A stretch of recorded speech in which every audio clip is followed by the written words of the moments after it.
So we got the news yesterday that Dricus du Plessis will defend his UFC middleweight title against Sean Strickland at UFC 312 Sydney, Australia.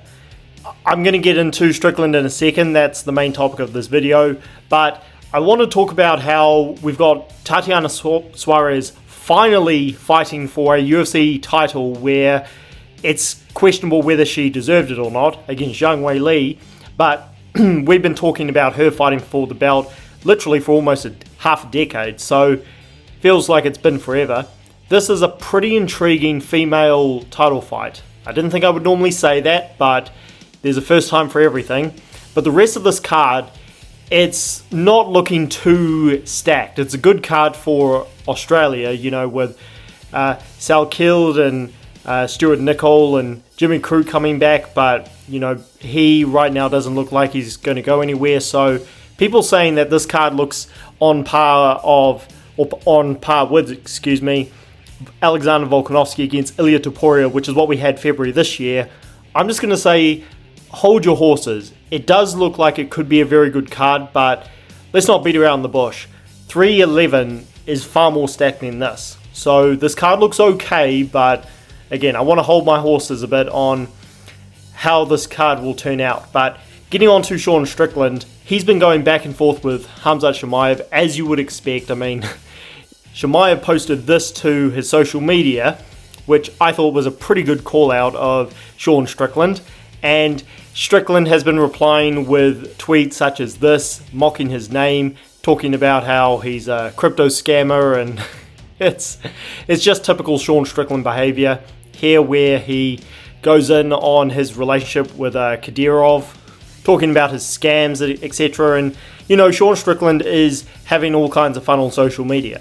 But getting to the main point of this video, Sean Strickland is not the one a lot of people wanted to see fight for the title. Sean Strickland has kind of become what I criticized Jorge Masvidal for doing when I first got on YouTube, and that is a guy who fought his way up the ladder, who talked about fighters getting title shots when they didn't deserve it, the social media era, etc., people getting title shots based on popularity, and then he starts becoming exactly that, Jorge Masvidal did. Strickland has kind of done that in this last year, where he went from saying, oh, I don't care about the belt, it is what it is, I make more money but I don't really care, to I'm only coming back for a title shot. I only care about the rematch. I'm not fighting any of these contenders. None of them deserve to fight me, blah, blah, blah.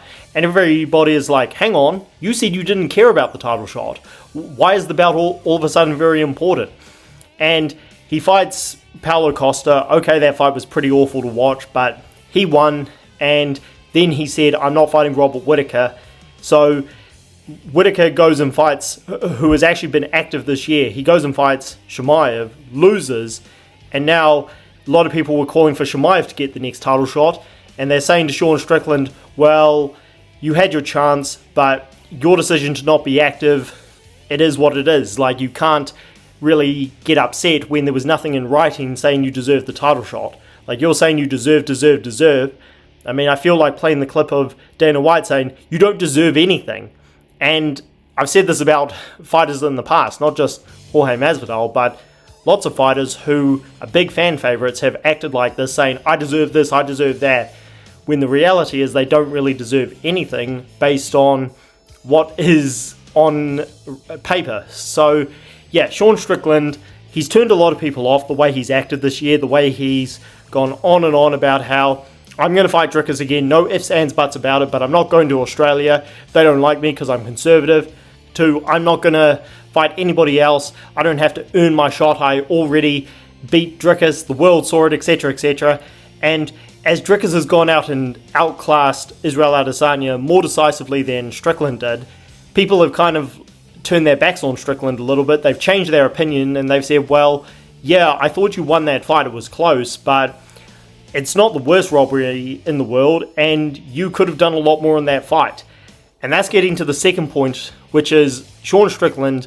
I'm going to break down how I think this rematch will go in another video, but one thing I can say for certain is that Sean Strickland better not fight the way he fought in the first fight, where he started swelling up Dricus's eyes with his jab and teep kicks. He was controlling range very nicely. He wasn't taking many big shots, but he chose to not press the action. He chose to stand and fight very conservatively. He cannot do that this time.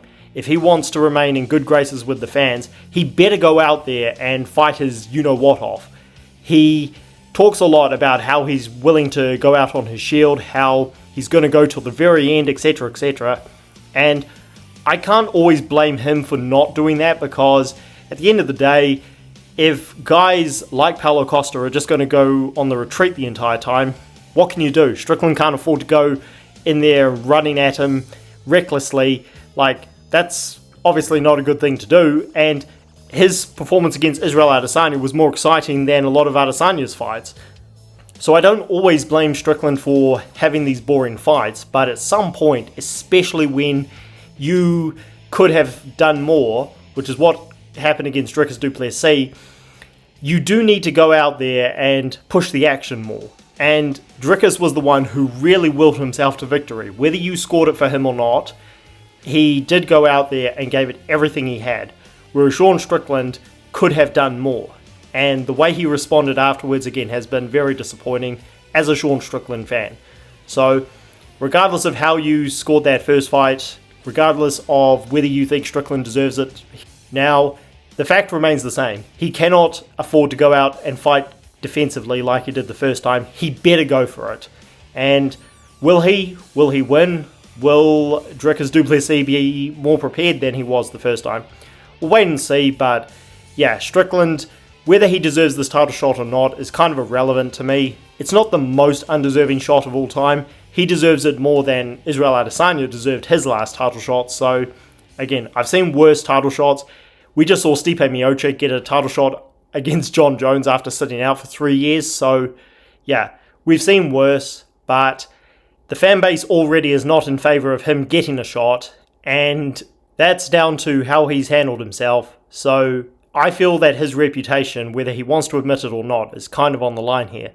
Let me know your thoughts down below about this, and how do you see this fight going, and do you think Sean Strickland is going to go out on his shield this time? Let me know, guys. Like the video and subscribe to the channel for more.